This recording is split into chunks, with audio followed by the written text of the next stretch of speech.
Jared Polin.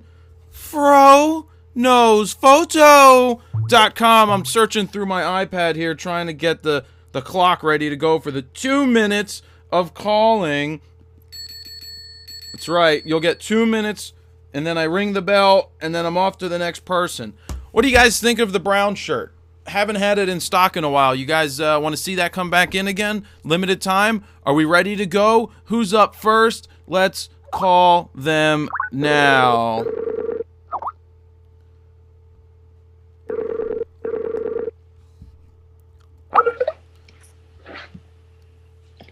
Hello?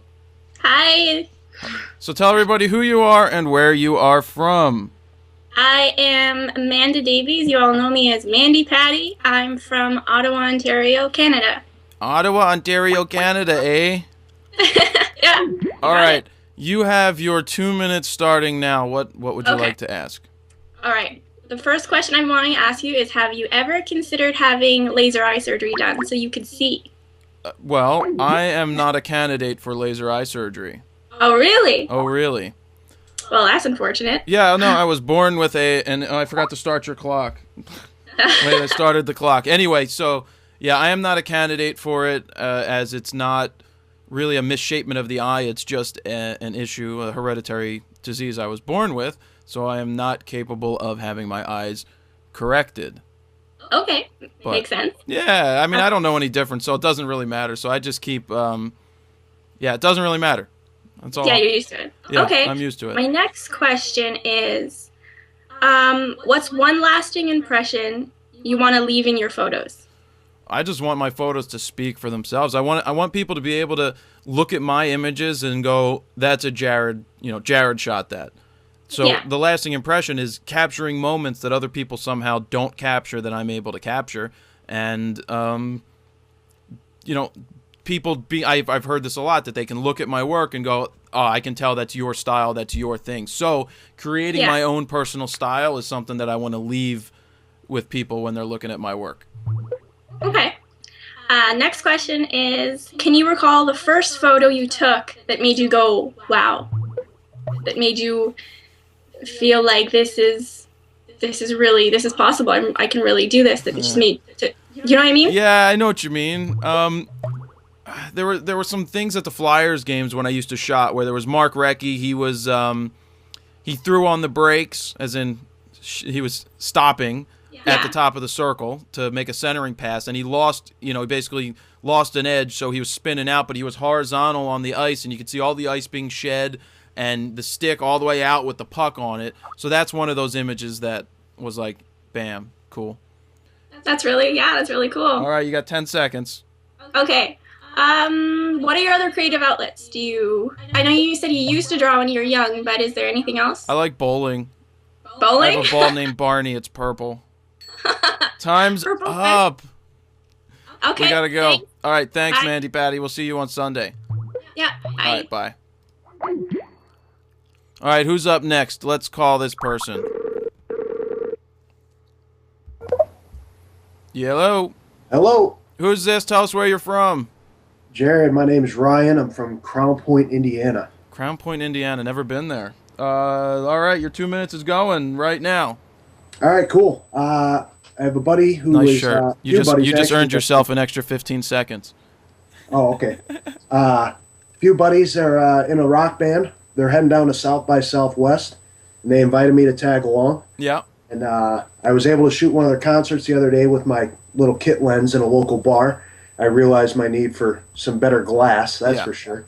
But I got my Nikon D7000 for Christmas. I've been learning along the way, following your site. And just wondered, I saw you had a video before that you went down to Austin for South by Southwest. And wonder if you had any advice for a tag-along photographer, and maybe even which lens would be the most appropriate to rent for the venue. Yeah. Well, I'm heading down the 15th. I'm going down this year to South by. Best lenses you can take, you're going to want something wider because you're going to be in some tight quarters with the bands, hotel rooms and something like that. So like a 14 to 24, though I usually don't recommend buying that for the DX. The 14 to 24 is going to be a great wide lens for when you're shooting the guys on stage. But also if you're in the hotel room if you're in backstage areas and things like that. So the 14 to 24 is a key, and like a 70 to 200 is always a key. Okay. Even if it's the VR1 and you can rent that. So yeah, 14 to 24, 14 times 1.5, you're at a 21, and a 24 times 1.5 is a 36. It's a good wide range, and then maybe a 50 millimeter in the middle, a 51.4. Cool. And that, that's good. Don't concentrate too much on shooting video if your job's to shoot stills. Concentrate on the one, get the one right. I'm sure, you have the ability to do video, but you want to get the photos right, because that's photos are going to tell a better story, at least in my mind. Cool. So yeah, get those lenses if you can, rent them. It's a good thing to do. 14 to 24, 70 to 200, good choices, and then maybe buy yourself a 35-1.8 or a 50-1.4 AFD. The AFD is the older lens. Yeah. You don't need to get the AFS. The AFD will autofocus on your D7000. And that lens is an amazing 50 millimeter lens. Great. Cool? Sounds good, man. All right, well, have fun, all right? I appreciate it. Maybe we'll see the fro down there. Yeah, I'll be down there. Just drop me a text or call me or whatever. Right on. I'll be down in my there on lunch. we have a free day on the 17th. Cool. All We'll right. be there too. All right, we'll see you. Take care, man. Thanks. Later. All right, let's go down the list here. Who's next? That guy earned an extra couple seconds because he had a shirt. That's right. A 2.8 shirt. Hello? Hello. Tell everybody what's your name and where you're from. My name's Rick. I'm from South Bend, Indiana. South Bend, Indiana. What's up, Rick? Oh, not a whole lot. Just Skyping you, I guess. All right, your 2 minutes is going. What's up? What's your question? Just wondering Nice what the best, sticker in the background, by the way. like that. About that right there. Detroit. Best format to send photos in to the lab for printing. All right, Just so yeah, is that it? Just what's the best format to send it in printing? right. All right, full res JPEGs, edited from the RAW file. So you export them from Lightroom or whatever program you're using in sRGB, because that's the profile that most of the printers use. Some printing companies will have a color profile so that you can get your colors basically exactly the same on your screen as they get on their screen, so that you can get your density, your color, and everything else right like that. So yeah, the export is JPEGs. The full resolution, that's what I like to do. You could also resize to the size that you want to have printed to cut down on the file size, but sometimes I just upload the fullest res image that they'll take, because that's the best. I want it to be the best quality. What about like exporting it with like sharpening and stuff or prints? Yeah, well, you want to sharpen. You want to sharpen at the size you're going to print it. So if you get your image ready, look at your sharpening. Don't overkill sharpening, because sometimes they may add some. They may add some for you. Okay. All right. Cool. What else you got? What about like food photography for like local restaurants? How do you suggest getting them to know that like good pictures of their food is important for them to use like on Facebook or websites? When you said that, the first thing that came to mind is buy some of their food, take it home, take pictures of it, go back to them and say, look how amazing this food looks. It's your food from the restaurant, plated well. Or literally go in there early before they start, on a rush, rushing, and be like, listen, this is what I'll do. I'd like to take pictures. You set up the plates how you would want it, and then you can use them on the website, but let's get paid. Either pay me in food or pay me in money. Trade, barter's a good thing. Yep. So, cool. Thanks a lot. All right, have fun. All right, see ya. See ya. All right, we got a special treat here for you. Daniel looks to be ready and on the line again, and I love Yeah, let's see if he picks up. Hey. Uh-oh, did he pick up? Daniel picked up. Where's your video, buddy? I've just pressed the button, but it's not. Oh, look at this sexy animal right here. So, back by popular demand, it's Daniel. Daniel, what's up? Your 2 minutes is running, buddy. You give me 2 minutes, and you called me Daniel like 3 times now, which only my mum gets to do. You did what? You can't call me Daniel. Oh, sorry. Sorry, Dan. Your bitch ass from here to the other side of the planet. My mum gets to call me that, and even then, very occasionally. All right, I'll call you Danny, right? That'd be better. All right, Danny, what's going on? What do you got today for us? Not a lot, right? I've got a new Mac Pro, Yeah. and I can't Skype to log in. Any suggestions? You can't get Skype to log in? Oh, it's really cool. Check this out. Hey, shiny and new.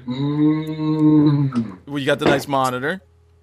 Yeah, it's very. Do you know what? I'm really annoyed with Apple because I ordered a new Mac Pro, which has just arrived, which is very shiny and awesome, and I ordered a new MacBook Pro 17-inch, and then they send me an email going, "Look, a brand new MacBook Pro 17-inch has just been launched, and mine's on its way here." So I phoned them up and said, "Well, you can take mine back," and they went, "No, we can't do that." And I went, "Well, you're gonna." So they're coming to pick up my MacBook Pro, which they've just sent me. Yeah. Because they've made a better one for cheaper. Yes, they did. I don't know about your Skyping issues. Maybe it's a what are you in England?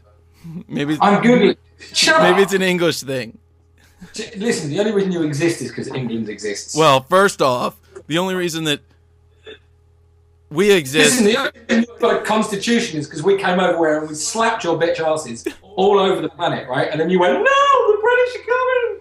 And then you set up this big constitution thing, and you got somebody called John Hancock to sign it, which then became a really bad movie.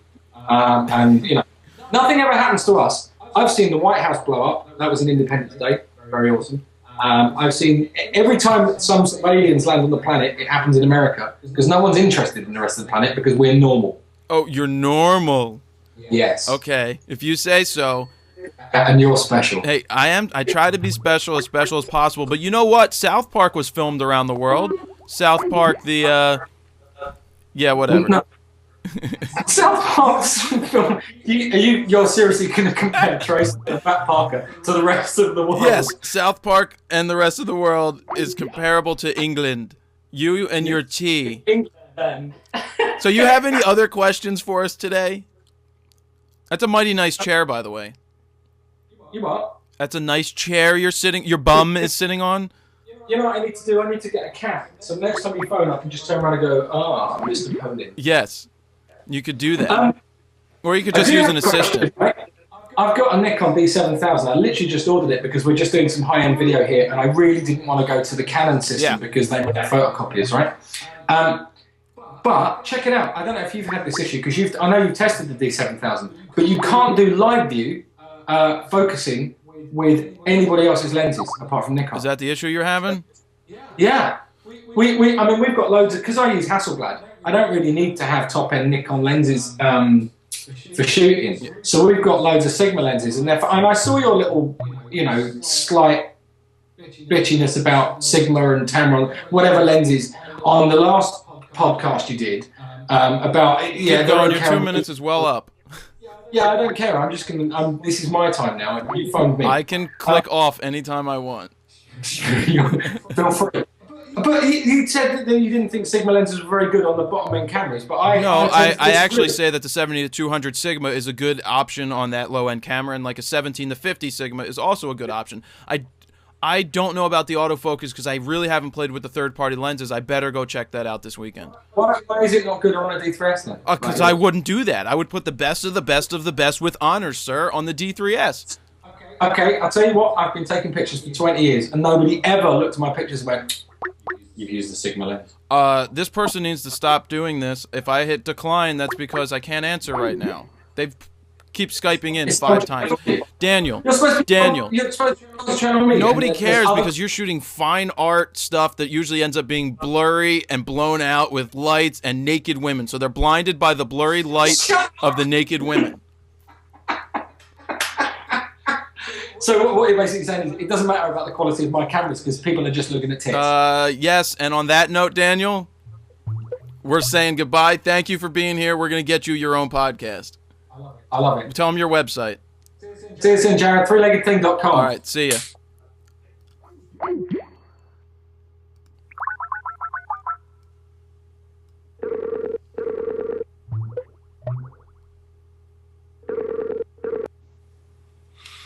Hi there. Hello, what's your name? Where are you from?